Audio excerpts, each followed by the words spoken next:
মুসলমানের ঘরে ছেলে মেয়েরা, আব্বারা, তরুণেরা, আমার নওজওয়ান যুবকেরা, পর্দার অন্তরালে মা ও বোনেরা, এ আমার নবী প্রেমিকেরা, তাই আমি আসিম বিল্লাহ আপনাদের ছোট ভাই, ছোট ছেলে হিসাবে আপনাদের জানিয়ে দেয়, আজ আপনারা কোন নবীকে মহব্বত করে, কোন রসুলকে ভালোবেসে এই বিশ্ব নবী দিবস মাহফিল তৈরি করেছে।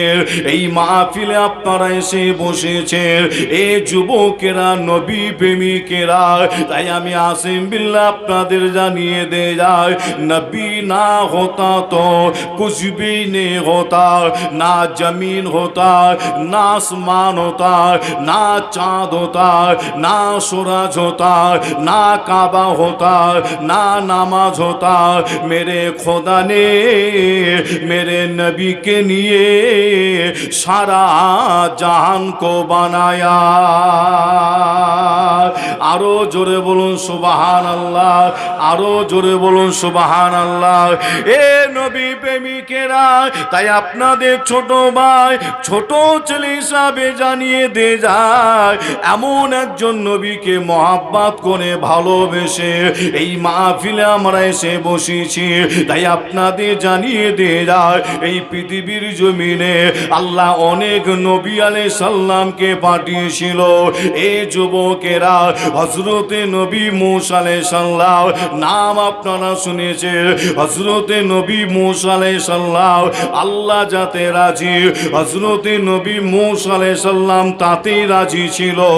এ যুবকেরা, তাই আপনাদের জানিয়ে দেয়, হযরতে নবী মূসা আলাইহিস সালাম আল্লাহ যাতে রাজি, তিনিও তাতে রাজি ছিল।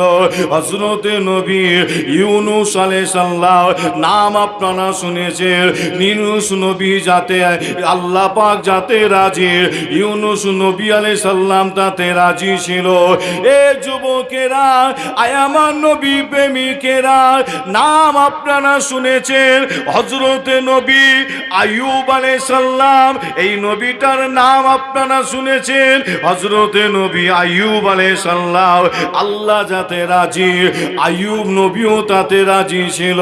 তাই বলতে গিয়ে আপনাদের একটু জানিয়ে দিয়ে যায়, কিতাবের মধ্যে পাওয়া যায় হযরতে নবী আইয়ুব আলাইহিস সালাম তিনার শরীরে ঘা হয়েছিল।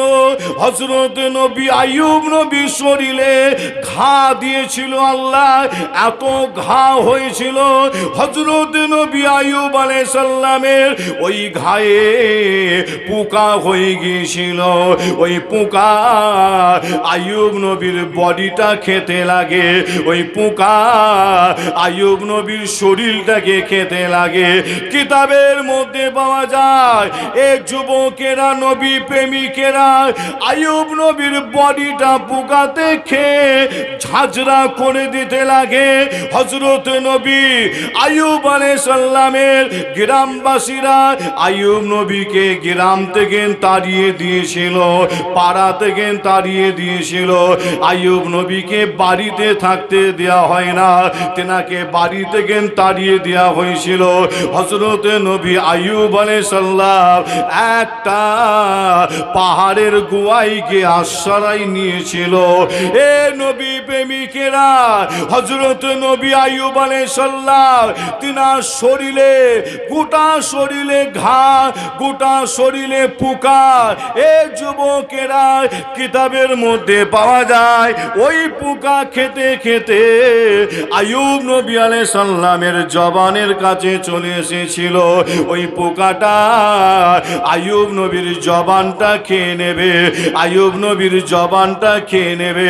আইয়ুব নবী আলাইহিস সালাম ওই সময় আল্লাহ পাকের দরবারে বলেছিল, ও রব্বুল আলামিন, আল্লাহ পাক, আমি আইয়ুব এই জবান দিয়ে আল্লাহ আপনাকে আল্লাহ আল্লাহ বলে ডাকি। আল্লাহ, আমি আইয়ুব এই জবান দিয়ে আল্লাহ আপনার গুণগান গাই, এই জবান দিয়ে আল্লাহ আপনার নামের তসবিহ পড়ি, এই জবান দিয়ে আল্লাহ আপনার গুণগান গায়। আল্লাহ আল্লাহ আল্লাহ বলে ডাকি। আল্লাহ, আমার এই জবানটাকে যদি পোকা দাঁতে খেলায়, আল্লাহ আপনাকে আল্লাহ বলে ডাকবো কিভাবে? আল্লাহ আমার এই জবানটাকে আল্লাহ আপনি হেফাজত করুন, আল্লাহ আপনি হেফাজত করুন। এ যুবকেরা, আইয়ুব নবী আলাইহিস সালামের এই কথাটা শুনে আমার আল্লাহ এত খুশি হয়ে গেছিল। আল্লাহ খুশি হয়ে গিয়ে হযরত আইয়ুব নবী আলাইহিস সালামের গোটা বডিটাকে, শরীরটাকে আল্লাহ ভালো করে দিয়ে সুস্থ করে দিয়েছিলেন। জোরে হবে না? হযরতে আইয়ুব আলাইহিস সালাম নাম আপনারা শুনেছেন, কিশোরের ডাক। আল্লাহ যাতে রাজি, হযরতে আইয়ুব নবী আলাইহিস সালাম তাতে রাজি।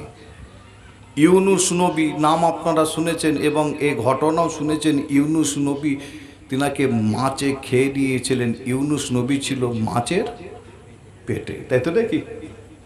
আল্লাহ যাতে রাজি, ইউনুস নবী কিন্তু তাতে রাজি। নাম শুনেছেন ইউসুফ নবী, নাম শোনেন না? আল্লাহ পৃথিবীর জমিনে নবী পাঠিয়েছিলেন হযরত ইউসুফ আলাইহিস সালাম। আপনারা নিশ্চয়ই শুনেছেন ওলামা হযরতদের জবান থেকে, ইউসুফ নবীকে জানে মারার জন্য শতাত ভাইয়েরা ইউসুফ নবীকে জঙ্গলের ভেতরে নিয়ে গিয়ে পিছন দিক থেকে ধাক্কা দিয়ে কুয়ায় ফেলে দিয়েছিল জানে মারার জন্য। কি ইউসুফ নবীকে আমার আল্লাহ সেই কুয়া থেকে না আবার তুলে দাঁড় করিয়েছিলেন, শুধু তুলে দাঁড় করিয়েছিলেন যে না, আমার আল্লাহ ইউসুফ নবীকে কুয়া থেকে তুলে মিশরের বাদশা আল্লাহ করে দিয়েছিলেন। জোরে হবে না? আরো জোরে হবে না? আমার আল্লাহ যাতে রাজি, ওই ইউসুফ নবী তিনিও কিন্তু তাতে রাজি ছিলেন যে ইউসুফ নবীকে আল্লাহ মিশরের বাদশা করে দিয়েছিলেন। তবে আপনাদের ছোট ভাই ছেলে হিসাবে আপনাদের জানাই, ইউসুফ নবীর কথা যখন বলেছি একটু জানিয়ে দিয়ে যায়। ইউসুফ নবী ইন্তেকাল করেছিলেন কোথায়?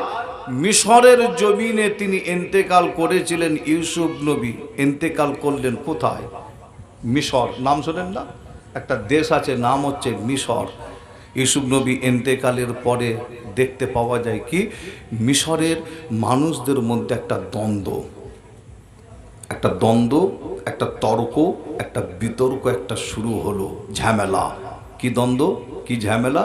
ইউসুফ নবীর ইন্তেকালের পরে দেখতে পাওয়া যায় যে মিশরের মানুষ তারা তর্ক বিতর্ক শুরু করলো। কেউ বলে ইউসুফ নবীকে দাফন করা হবে এখানে, আবার কেউ বলছে না ইউসুফ নবীকে দাফন করা হবে আমার এলাকায়, আবার কেউ বলছে না ইউসুফ নবীকে দাফন করা হবে অমুক জায়গায়। হুজুরের দাফনকে কেন্দ্র করে একটা তর্ক বিতর্ক শুরু হলো মিশরের জমিনে ইউসুফ নবীর ইন্তেকালের পরে। যে যখন দ্বন্দ্ব, একটা তর্ক, একটা বিতর্ক যখন শুরু হলো, ইতিহাস সাক্ষী দিচ্ছে মিশরের মানুষ আলোচনা করলো ইউসুফ নবীকে দাফন করা হবে। যে সকলে মিলে আলোচনা করলো ইউসুফ নবীকে দাফন করা হবে তাহলে কোথায়? যে আপনার একটা নদী, পৃথিবীর জমিনে একটা নদী আছে, যে নদীটাকে বলা হয় জান্নাতি নদী বলা হয়, জান্নাতি নদী বলা হয়। নদীটার নাম হচ্ছে নীল নদ নদী। যে নদীটার নাম হলো কি? নীল নদ নদী। আপনারা যদি মনে করেন মোবাইলে দেখব, আপনারা আমার আলোচনা শোনার পরে যদি মনে করেন আপনি আজকেই দেখবেন, অবশ্যই আপনি মোবাইলে সার্চ করলে পাবেন নীল নদ নদী, আপনি বাড়িতে বসে বসে দেখতে পাবেন। নাম হলো নীল নদ, বলা হয় জান্নাতি নদী বলা হয় পৃথিবীর জমিনে। যে আর এমন একটা নদী আপনাদের জানায়, মিশরের জমিনে যত বড় বড় কারবার, যত বড় বড় ব্যবসা, যে চাষ আবাদ, যা কল কারখানা যা কিছু আছে, মনে রাখবেন সব ওই নীল নদের পানিকে নিয়ে, মিশরের বড় বড় কারবার, বড় বড় ব্যবসা, চাষ আবাদ যা কিছু সব নীল নদের পানিকে নিয়ে। যে আমি আপনাদের যদি একটু বুঝাই নিশ্চয়ই আপনারা বুঝতে পারবেন আশা করছি। আল্লাহ করে আপনারা চাষাবাদ এলাকার মানুষ, তাই তো নাকি?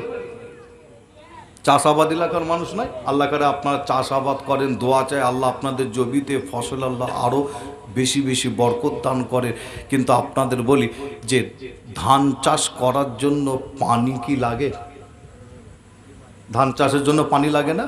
আচ্ছা, আলু যখন বসান, আলু চাষের সময় মনে হচ্ছে পানি মনে লাগে না, পানি দিতে হয় আলু চাষে, দিতে হয় কি? আচ্ছা, আলু চাষ যখন করেন তখনও কিন্তু পানি দিতে হয়। আচ্ছা, এদিকে সর্ষে হয় কি? সর্ষের চাষ হয় না মনে নাকি? যে আচ্ছা, সবজি হয় না? সবজি চাষ হয়, তখনও কিন্তু সবজি চাষও কিন্তু পানি দিতে হয়। তাহলে আপনি যে কোনো চাষ করবেন পানি কিন্তু অবশ্যই লাগবে, লাগবে না? যে তাই মিশর এমন একটা দেশ, কাজ কারবার, ব্যবসা বাণিজ্য, চাষ আবাদ সব ওই নীলনদের পানিকে নিয়ে। নীলনদের পানি যদি শুকিয়ে যায়, মনে রাখবেন মিশরের বিশাল একটা ক্ষয়ক্ষতি হবে, বিশাল ক্ষয়ক্ষতি, এটার ইতিহাস। তবে আপনাদের একটু জানাই যে মিশরের মানুষ সেই সময় আলোচনা করলো ইউসুফ নবীকে দাফন করা হবে কোথায়? ইউসুফ নবীকে দাফন করা হবে, আলোচনা করলো মিশরের ওই নীলনদ পানিতে দাফন করা হবে। যে নবীকে নীলনদ পানিতে দাফন করা হবে, মিশরের মানুষ আলোচনা করলো যে কেন? আল্লাহ পাক চাইলে ইউসুফ নবীর ওসিলায় আল্লাহ এই পানিকে আল্লাহ আরো বরকতময় আল্লাহ করে দেবে। এই নিয়ত করে মিশরের মানুষ ইউসুফ নবীকে নীলনদের পানিতে হুজুরকে যে দাফন করলেন। কিন্তু আপনাদের জানাই ইতিহাস অনেক বড়, আপনাদের একটু জানাই ইউসুফ নবীকে আবার ওই নীলনদ পানি থেকে না আবার তোলা হয়েছিল। যে কবে? বহু বছর পরে ইউসুফ নবীকে ওই নীলনদের পানি থেকে তুলেছিলেন কে?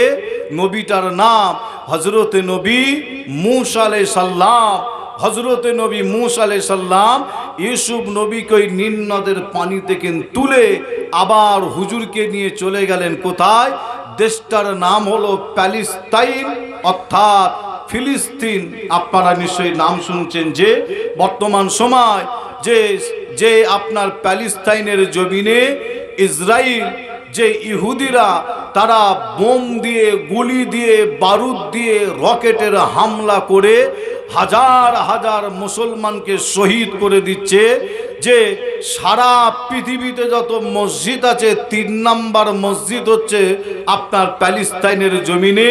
মসজিদটার নাম আল্লাহর কোরআনের মধ্যে পাওয়া যায়, নাম হলো মসজিদুল আল আকসা।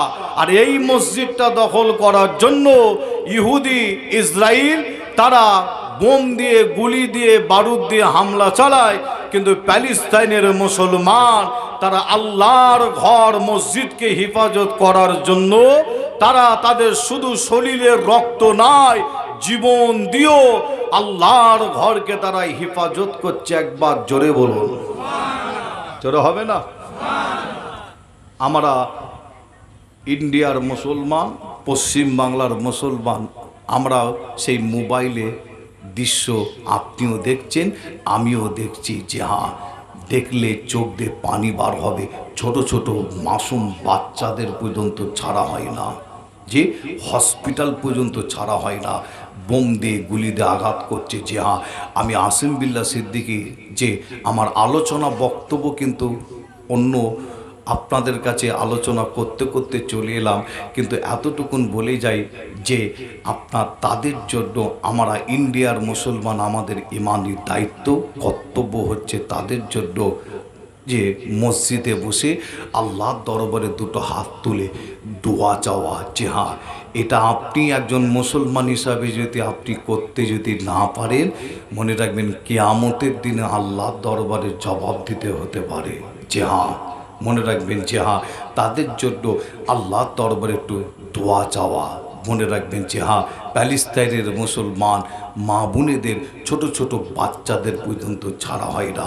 তবে আপনাদের যে কথা বলছিলাম, ইউসুফ নবীকে হজরতে নবী মূসা আলাইহিস সালাম নীলনদের পানি থেকে তুলে ওই প্যালেস্তাইন যে মসজিদুল আল আকসার আশেপাশে হুজুরকে নিয়ে গিয়ে আবার ওখানে দাফন করা হয়।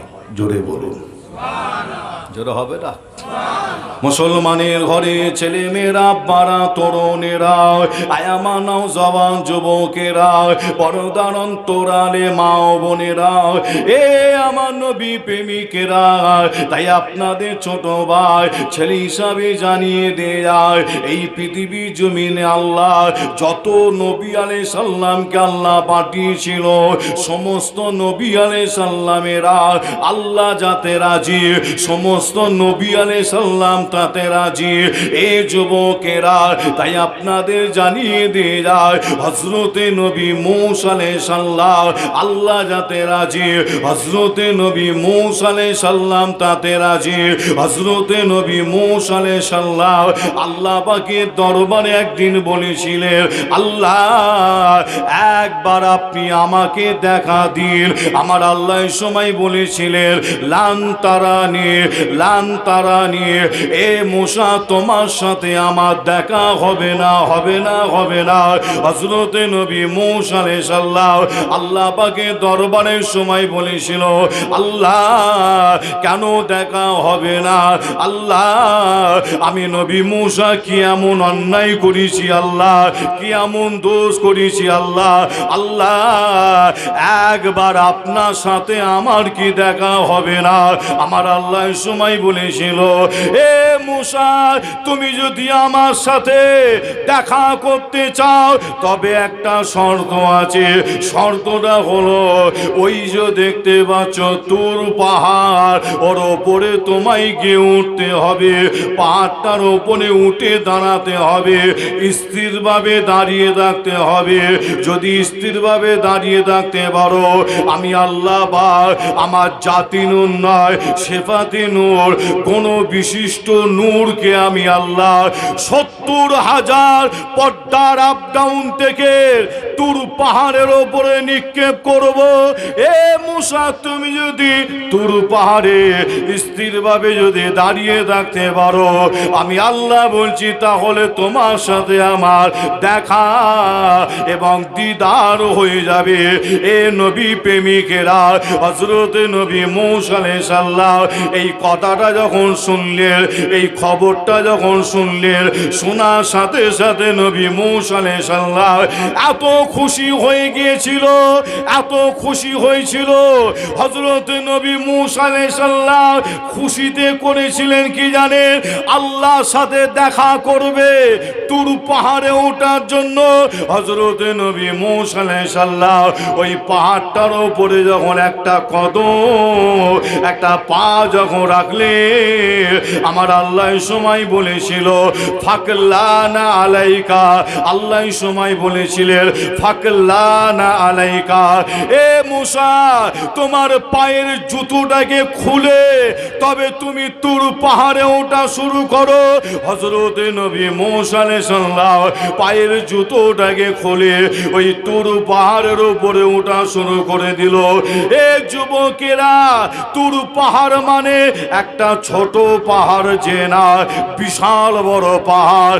এ যুবকেরা, তাই বলতে গিয়ে মনে পড়ে যায়, আমি গুনাহগার, আসিম বিল্লাহ, আল্লাহ আমাকে নিয়ে গিয়েছিল, আমি গুনাহগার, আসিম বিল্লাহ, ওই পাহাড়টার উপরেও আমি উঠেছিলাম। এ যুবকেরা, মুরব্বী চাচা জানেরা, ওই পাহাড়টা আপনি পাবেন কোথায়? ওই পাহাড়টা আপনি পাবেন মিশরের জমিনে। ওই পাহাড়টা আজও পর্যন্ত আছে, আজও পর্যন্ত মিশরের মাটিতে পাহাড়টা পাবেন। মিশরের রাজধানীর নাম হলো কায়রো। এই কায়রো শহর থেকে বেশ অনেক কিলোমিটার যাওয়ার পথে ওই পাহাড়টা আপনি পাবেন। এ যুবকেরা, আমার নবীর উম্মাতিরা, তাই আপনাদের একটু জানিয়ে দিয়ে যায়, ওই তুর পাহাড়টা একটা ছোট্ট পাহাড় যে না, বিশাল বড় উঁচু পাহাড়। আমি আসিম বিল্লাহ ওই তুর পাহাড়ের নিচে আপনার ঈশার নামাজ আদায় করেছিলাম। ঈশার নামাজ পড়ার পরে তুর পাহাড়ে ওঠা শুরু করেছিলাম। হেঁটে হেঁটে পাহাড়ে উঠতে উঠতে একদম নবী মূসা আলাইহিস সালাম যে জায়গাটায় উঠে দাঁড়িয়েছিল, ওই জায়গায় গিয়ে পৌঁছেছিলাম দিলাম যখন, তখন সময়টা হলো ফজরের আজানের সময়।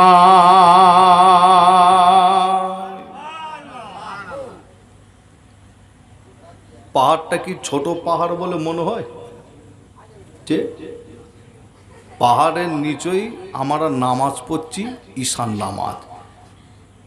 ঈশান নামাজ আপনাদের বলে যাই, সারা পৃথিবীতে যত এলেম শিক্ষা করার জায়গা আছে, এলেম শিক্ষা করার জায়গা অর্থাৎ মাদ্রাসা আছে না? না, এলেম শিক্ষা করার যত রকম জায়গা আছে, মাদ্রাসা আছে, মনে রাখবেন পৃথিবীর কথা বলছি আমি, সারা পৃথিবীতে যত মাদ্রাসা আছে এলেম শিক্ষা করার 1 নম্বর জায়গা হচ্ছে মিশর। 1 নম্বর জায়গা, দেশটার নাম হলো কি?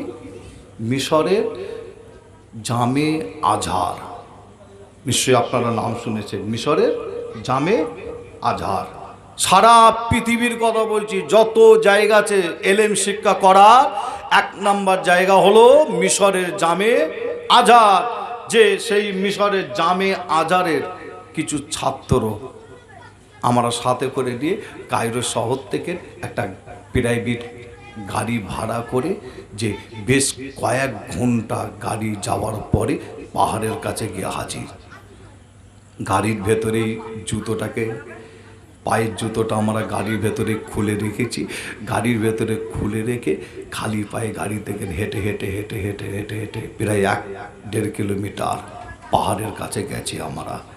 গিয়ে ওখানে গিয়ে দেখলাম আপনার পাহাড়ের নিচেই একটা, যে আপনার নামাজ পড়ার মতন একটা ব্যবস্থা করা আছে। মসজিদ বলা যাবে না, একটা নামাজ পড়ার মতন একটা ব্যবস্থা করে রেখেছে, পাথর দিয়ে ঘিরে। ওখানে আমরা ঈশান নামাজ পড়লাম। মিশরের প্রশাসন তারা মেশিন দিয়ে আমাদের শরীর চেক করছে। পুলিশ, মিশরের পুলিশ প্রশাসন পাহাড়ে উঠতে গেলে মেশিন দিয়ে শরীর চেক করলো। ওখানে পাহাড়ে উঠতে গেলে একটা গাইড ম্যান নিতে হবে, নাহলে পাহাড়ে উঠতে দেবে না। মেশিন দিয়ে চেক করা হলো তো হলো, আবার গাইড ম্যান, অর্থাৎ গাইড ম্যান কাকে বলে আপনারা নিশ্চয়ই অনেকে জানেন। যে গাইড ম্যান বলা হয়, তিনি আপনাকে নিয়ে উঠবে পাহাড়ের ওপরে এবং পাহাড় সম্পর্কে আপনাকে বলবে। যে একটা জায়গায়, কোনো জায়গায় আপনি ঘুরতে গেছেন, ধরেন তাজমহল আছে না? তাই যে তাজমহল আছে কোথায়? আমাদের ইন্ডিয়ায়। কোথা? আগ্রা, তাই তো নাকি? ওখানে গিয়ে দেখবেন বেশ কিছু মানুষ থাকে, গাইড আপনাকে গাইড করবে, নিয়ে ঘোরাবে, বলবে তাজমহলের পাথরটা এত সালের পাথর, বুঝতে পারছেন না? তাজমহল ঘোরাবে, দরজাটা, তাজমহলের দরজা জানালা আপনার অমুক দেশ থেকে কাঠ এসেছিল, বুঝতে পারছেন না? এসব নানা রকম আপনাকে বুঝে বুঝে দেখাবে, ঘুরিয়ে ঘুরিয়ে দেখাবে। এদের বলা হয় গাইডম্যান। আর ওই পাহাড়ে উঠতে গেলে গাইডম্যান নিতে হবে, নাহলে উঠতে দেবে না। কেন? পাহাড়ের ওপরে আবার অনেক রাস্তা চলে গেছে। যে রাস্তা মানে যে আপনি গাড়ি ওঠার কোনো ব্যবস্থা নাই, যা হবে পায়ে হেঁটে হেঁটে। যে আমরা গাইডম্যান নিলাম, পাহাড়ে উঠতে যাব, গাইডম্যান আমাদের পায়ের দিকে লক্ষ্য করে দেখে আমাদের পায়ের জুতোটায়। গাইডম্যান বলল আপনারা খালি পায়ে উঠতে পারবেন না। কেন? অনেক উঁচু পাহাড় এবং ছোট ছোট কুচো কুচো পাথর পায়ের মধ্যে লাগবে, ওটা আপনাদের জন্য অসুবিধা হবে, কষ্ট হবে। এবং আপনার দেখলাম আমরা পাহাড়ে উঠতে গিয়ে একরকম ঘাস, যেটা হচ্ছে উট খায় ঘাস, পাহাড়ের ওপরে একরকম ঘাস, কাঁটা জাতীয় ঘাস, কাঁটা জাতীয় ঘাস, একদম ছোট ছোট কাঁটা জাতীয় ঘাস, যেটা উটে খায়। যে আপনার সেই ঘাস আমাদের পায়ে মাঝে মধ্যে পড়ছে, যে কাঁটা, তার মধ্যে অনেক কাঁটা আছে। যাই হোক, হ্যাঁ, আমরা আরও বহু মানুষকে উঠতে দেখলাম পাহাড়ের ওপর, লক্ষ্য করে দেখলাম সব জুতো পায়ে দিয়ে উঠছে পাহাড়ের ওপরে, আমরা খালি পায়ে। কেন? আমার আল্লাহ নবী মূসা আলাইহিস সালামকে বলেছিলেন, মূসা জুতো খুলে ওঠো, তাই তো নাকি? জুতো খুলে ওঠো। যে তাই আমরাও চিন্তা করলাম, আল্লাহ যখন নবী মূসা আলাইহিস সালামকে বলেছেন জুতো খুলে ওঠো, সেখানে আমরা যদি জুতো পায়ে উঠি, আমাদের মনের দিক থেকে মনে হলো বেয়াদবি হবে। যে এই মনে করে আমরা খালি পায়ে যে আপনার পাহাড়ে ওঠা শুরু করলাম। ঈশান নামাজ পড়ে পাহাড়ে উঠতে উঠতে উঠতে উঠতে উঠতে সারা রাত ধরে হেঁটে হেঁটে উঠতে উঠতে উঠতে উঠতে একদম গিয়ে যখন ওপরে পৌঁছাচ্ছি ফজরের আজানের সময়, একদম পাহাড়ের ওপরে উঠে দেখছি একটা মসজিদ আছে, ছোট মসজিদ, ভেঙে পড়ে যাবে খুব পুরাতন মসজিদ, ভেঙে পড়ে যাবে মানে মনে হচ্ছে যেন ভেঙে যাবে, অনেক পুরাতন মসজিদ, যে ছোট্ট একটা মসজিদ। আমরা ওখানে গিয়ে আমাদের মধ্যে একজন আজান দিল, ফজরের আজান, আমাদের মধ্যে আবার আমরা নামাজ পড়ালাম পাহাড়ের ওপরে ওই মসজিদে নামাজ পড়ালাম। আরও অনেকে নামাজ পড়লো, অন্য অন্য দেশের মানুষ তারাও আমাদের পিছনে এসে দাঁড়িয়ে নামাজ পড়লো। যে নামাজ পড়ার পরে আমরা লক্ষ্য করে দেখলাম ওই পাহাড়ের ওপরে একটা গোয়া, তার মানে নবী মূসা আলাইহিস সালাম ওই গোয়ার মধ্যে 40 দিন আল্লাহর ইবাদত করেছিলেন। যা ওই গোয়ার মধ্যে 40 দিন, আজও সেই গোয়াটা আছে। আমরা গোয়ার ভেতরে গিয়ে 2 রাকাত করে শুকরিয়া নামাজ আদায় করে আল্লাহর দরবারে 2 হাত তুলে আমরা দোয়া চাইলাম। কেন? আল্লাহ চাইলে নবী মূসা আলাইহিস সালামের ওসিলায়, নবীদের ওসিলায় আল্লাহ আপনার ওই জায়গার দোয়াকে আল্লাহ কবুল করে নিতে পারেন। জোরে বলুন, আরো জোরে হবে না? যে একটা পাহাড় নাম হচ্ছে কি গাড়ে সুর পাহাড়, এটা যেমন তুর পাহাড়, আর একটা পাহাড়ের নাম হচ্ছে কি গাড়ে সুর পাহাড়। ওই পাহাড়টার ওপরে আমার আপনার নবী উঠেছিলেন। যে পাহাড়টার ওপরে কে উঠেছিলেন? আমার আপনার নবী। যে এটা যেমন তুর পাহাড় আর গাড়ে সুর পাহাড় হলো কোথায়? হাদিস শরীফ খুললে আপনি পাবেন যে হাদিস শরীফের মধ্যে পাহাড়টার নাম পাওয়া যায়। আর ওই পাহাড়টা হচ্ছে কোথায়? মক্কা শরীফের সবথেকে বড় পাহাড় বলা হয় গাড়ে সুর পাহাড়। এটা হচ্ছে মিশর, একটা অন্য একটা দেশ, যে অন্য একটা কান্ট্রি। যে কিন্তু আপনার মক্কা শরীফের সবথেকে বড় পাহাড়, উঁচু পাহাড়ের নাম হলো গাড়ে সুর পাহাড়। আর ওই পাহাড়টা এমন একটা পাহাড়, অনেক নিয়ামতি পাহাড়। আল্লাহু আকবার। হাদিস শরীফের মধ্যে পাওয়া যায় আমার আপনার নবীর ঘর, কাফেররা চতুর্দিক থেকে আল্লাহর ঘরটাকে, আমার নবীর ঘরটাকে ঘিরে ফেলেছে। কাফেররা আল্লাহর রসুলকে জানে মারার জন্য আমার আপনার নবী ওই সময় করেছিলেন কি, 2 হাতে মুটো মুটো বালু নিয়ে সেই বালুতে দোয়া পরে নবী আমার এইভাবে ছুঁড়ে দিয়েছিলেন। বালুর কোনাগুলো কাফেরদের চোখে চোখে পৌঁছে গিয়েছিল। যে আমার নবী নিজের ঘর থেকে বার হয়ে হেঁটে হেঁটে যাচ্ছে, কাফেরদের সামনে দিক থেকে চলে যাচ্ছে, কিন্তু কাফেররা আমার আপনার নবীকে তারা চোখে দেখতে পায়নি। জোরে বলুন, জোরে হবে না? মুসলমানের ঘরে ছেলে মেয়েরা, আব্বারা, তরুণেরা, আমার নওজওয়ান যুবকেরা, পর্দার অন্তরালে মা বোনেরা, এ আমার নবী প্রেমিকেরা, তাই আপনাদের জানিয়ে দিয়ে যায়, এই পাহাড়ের কথা বলতে গিয়ে মনে পড়ে যায় এই যুবকেরা, মুরব্বী চাচা জানেরা, আপনার পৃথিবীর জমিনে অনেক পাহাড় আছে, এই পৃথিবীর জমিনে অনেক পাহাড় আছে। আমার আল্লাহ পাক এই পৃথিবীর জমিনটাকে কত সুন্দর করে আল্লাহ সাজিয়েছে, আপনি লক্ষ্য করলে দেখতে পাবে। আল্লাহ পৃথিবীর জমিনে কিছু জায়গায় আল্লাহ পাহাড় দিলেন, আমার আল্লাহ পাক এই পৃথিবীর জমিনে আল্লাহ আবার কিছু জায়গায় সমুদ্র দিলেন, আমার আল্লাহ পাক এই পৃথিবীর জমিনে আল্লাহ কিছু জায়গায় আবার জঙ্গল দিলেন, আমার আল্লাহ পাক এই পৃথিবীর জমিনে আল্লাহ পাক কিছু জায়গা আবার মরুভূমি দিয়েছে। এই যুবকেরা, মুরব্বী চাচা জানেরা, তবে আমি আসিম বিল্লাহ যখন পাহাড় নিয়ে যখন কথা বলছি, তাই আপনাদের একটু পাহাড়ের কথা জানিয়ে দিয়ে যায়। যদি জঙ্গল নিয়ে আলোচনা করা যায়, মরুভূমি নিয়ে যদি আলোচনা করা যায়, এ যুবকেরা অনেক সময় লাগে, তবে আপনাদের এতটুকু জানিয়ে দিয়ে যায়, পৃথিবীর জমিনে কিছু নিয়ামতি পাহাড় আছে এ যুবকেরা, তার মধ্যে একটা নাম আপনাদের জানিয়ে দিয়ে যায়। পাহাড়টার নাম হাদিস শরীফের মধ্যে পাওয়া যায় গাড়ে সুর পাহাড়। গাড়ে সুর পাহাড় আল্লাহ নবী যখন নিজের ঘর বাড়ি ছেড়ে দিয়ে আমার নবী কাফেরদের অত্যাচারে আল্লাহ রসুল যখন হিজরত করে চলে যাচ্ছে মক্কা শরীফ থেকে, নবী নবী আমার মদিনাতে চলে যাচ্ছে, কাফেরেরা আল্লাহ রসুলকে জানে মেরে দেবে। আমার নবীর ঘরটাকে চতুর্দিকে ঘিরে ফেলেছে। এ যুবকেরা, আল্লাহর নবী আমার আপনার নবী ওই সময় হযরতে আবু বকর সিদ্দিক তিনাকে সঙ্গে করে নিয়ে আমার আপনার নবী হেঁটে হেঁটে চলে যাচ্ছে। এ যুবকেরা, আল্লাহর নবী নিজের ঘর ছেড়ে দিয়েছে, জন্মভূমি ফেলে দিয়ে আমার নবী চলে যাচ্ছে। আল্লাহর হুকুম, আমার নবী আবু বকর হুজুরকে নিয়ে যখন চলে যাচ্ছে, এই যেতে যেতে মরুভূমির ওপরে আল্লাহ নবীর কদম মুবারকের ছাপ, বালুর ওপরে আবু বকর হুজুরের পা মুবারকের ছাপ পড়েছিল। ওই কদম মুবারকের ছাপ, পা মুবারকের ছাপ দেখে দেখে কাফেরেরা ফলো করতে লাগে। আল্লাহর নবী হেঁটে গেছে, আবু বকর হুজুর হেঁটে হেঁটে গেছে, সেই ছাপ দেখে দেখে কাফেররা ফলো করে, আল্লাহ রসুলকে খুঁজতে লাগে।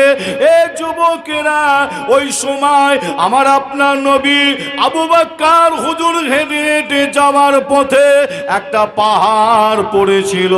পাহাড়টার নাম গারে শুরু পাহাড়, উঁচু পাহাড়। ওই পাহাড়টার ওপরে আল্লাহ নবী আবু বকর হুজুর হাঁটা শুরু করলেন, পাহাড়ের ওপরে ওঠা শুরু করলেন।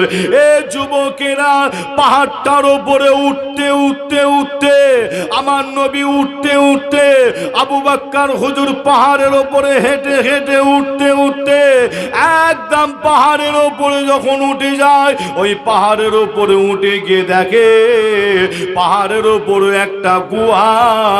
ওই পাহাড়ের ওপরে একটা গুহা, ওই গুহার ভেতরে আল্লাহ নবী আবু বকর হুজুর গুহার ভেতরে ঢুকলেন।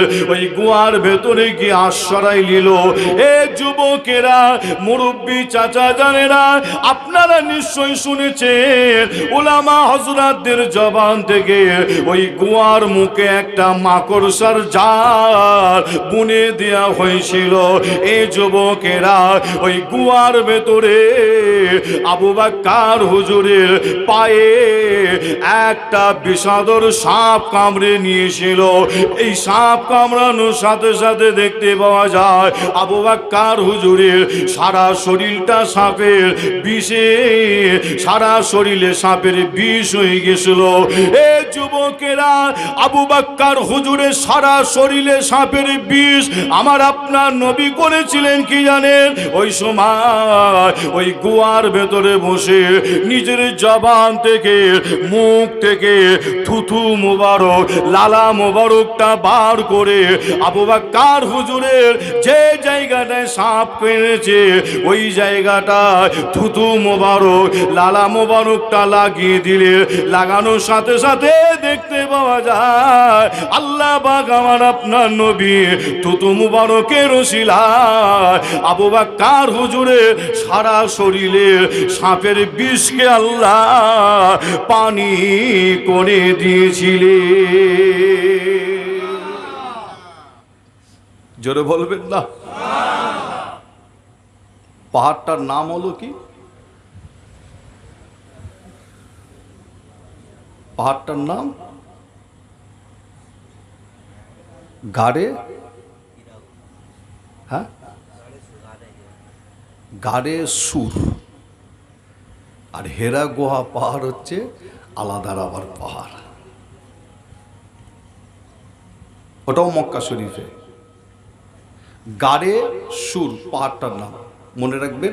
আজকে মোবাইল আপনারা খুলবেন, মোবাইল প্রত্যেকের কাছে আছে না নাই? এরকম মোবাইল নাই?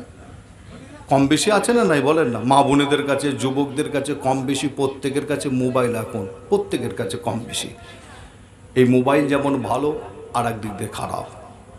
গান বাজনা, যে সারা রাত ধরে গান বাজনা, সারা রাত ধরে ঘুমায় না এমন যুবক আছে। গেম খেলে গান বাজনা শুনে শুনে কত গোনার কাজ।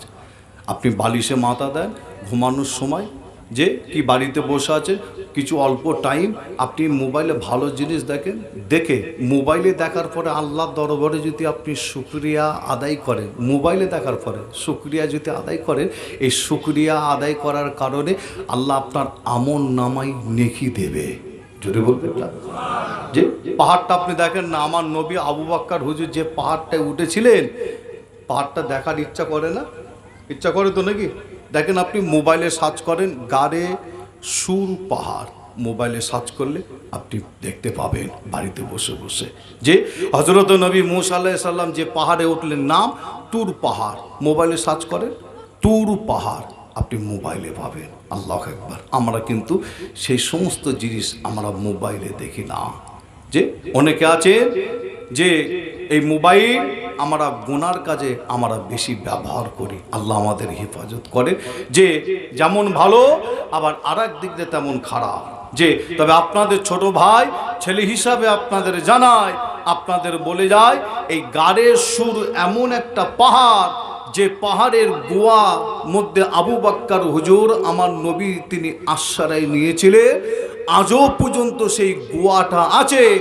আল্লাহ আমাকে নিয়ে গেছিলেন, আমি গুনাহগার, ওই পাহাড়ের ওপরও আমি উঠেছিলাম। যে হাদিস শরীফের মধ্যে আপনি যেমন পাহাড়ের নাম পাবেন, যে আপনি যেমন হাদিস শরীফের মধ্যে পাবেন, আবার যদি মনে করেন নিজের চামড়া চোখে আপনি দেখবেন, আমার হাজি সাহেব ভাই চাচা অনেকে আছেন আপনারা পাহাড়ে উঠেছেন, আবার অনেকে ওঠেননি কিন্তু দূর থেকে পাহাড়টা দেখেছেন। তবে আমি আসেম বিল্লাহ নিজে ওই গাড়ে সুর পাহাড়ের ওপরে আমি নিজে হেঁটে হেঁটে উঠেছিলাম। একদম পাহাড়ের ওপরে উঠে গিয়ে দেখছি কি জানেন, আজও পর্যন্ত সেই গোয়াটা আছে। আল্লাহু আকবার। যে পাহাড়ের ভেতরে আমি ঢুকলাম, আপনি পাহাড়টার ভেতরে যে ঢুকবেন, আমার নবী যে পাহাড়ে আবু বকর হুজুর যে গোয়ার ভেতরে ঢুকেছিলেন, ওই গোয়ার ভেতরে যে ঢুকবে, আপনি দাঁড়িয়ে দাঁড়িয়ে হেঁটে হেঁটে ঢুকে পড়বেন। যে না, এমন একটা সিস্টেমে গোয়াটা আছে, একটু ঢালু মতন, আপনাকে বসে বসে প্রথম হেঁটে হেঁটে যেতে হবে, তারপরে একদম কাছাকাছি গিয়ে একটু বসে পড়ে ঢালু সিস্টেম একটু বসে বসে বসে বসে যেতে হবে। পাহাড়ের ভেতরে গোয়ার ভেতরে ঢুকলাম, হাজি সাহেবরা অনেকে ঢুকছে। গোয়ার ভেতরে ঢুকে গিয়ে দেখছি কয়েকটা নামাজ পাটি বিছানো আছে গোয়ার ভেতরে আজও। আল্লাহু আকবার। আমার নবী ওই গোয়ার ভেতরে আবু বকর হুজুর যে ওই গোয়ার ভেতরে বসেছিলেন, কয়েকটা নামাজ পাটি হাজি সাহেবরা গিয়ে গোয়ার ভেতরে নামাজ পড়ছে, দুরিকাত করে শুকরিয়া নামাজ, দুরিকাত করে। আমি নিজেও ঢুকেছি, নামাজ পড়লাম। ওখানে বসে হাজি সাহেবরা চোখের পানি ফেলে ফেলে আল্লাহর দরবারে দুটো হাত তুলে চোখের পানি ফেলে ফেলে দোয়া চাইছে। যে কেন, আমার আল্লাহ চাইলে ওই জায়গার দোয়াকে আল্লাহ আমাদের নবীর ওসিলায় আল্লাহ কবুল করেন। জোরে বলুন, জোরে হবে না? কত কষ্ট করে আমার নবী ইসলামকে জিন্দা করেছিলেন। যে হ্যাঁ, সেই ইসলামের ঘরের মানুষ আমরা, যে সেই নবীর উম্মাত আমরা, সেই নবীর উম্মাতি আমরা। তাই আপনাদের ছোট ভাই ছেলে হিসাবে আপনাদের বলে যাব যে আপনার ইসলামকে মজবুত করে ধরুন, ইসলামের ছায়াতলে আপনারা আসেন, ইসলামের ছাতার তলায় আপনারা আসেন, ইসলামিক কাজ আপনারা করেন। জি হ্যাঁ, আপনারা রসুলের যে আমার নবীর মহাব্বত ভালোবাসা আপনারা অন্তরে তৈরি করুন। যে মনে রাখবেন, দুনিয়া আখেরাতে আল্লাহ কোনো জায়গায় আপনাকে আমাকে কমতি দেবে না, নবীর ওসিলায়। জোরে বলুন সুবহানাল্লাহ। আরেকবার জোরে বলুন সুবহানাল্লাহ। আল্লাহ আমাদের সকলের অন্তরে নবীর প্রেম, নবীর ভালোবাসা আল্লাহ তৈরি করে দেন। জোরে বলুন আল্লাহুম্মা আমিন। একবার দরুদ শরীফ আল্লাহুম্মা।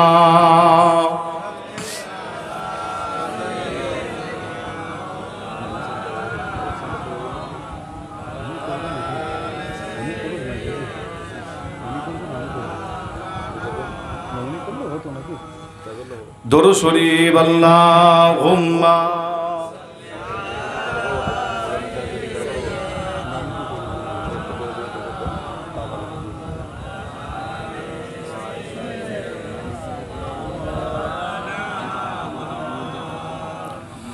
ও গো চাঁদ তুমি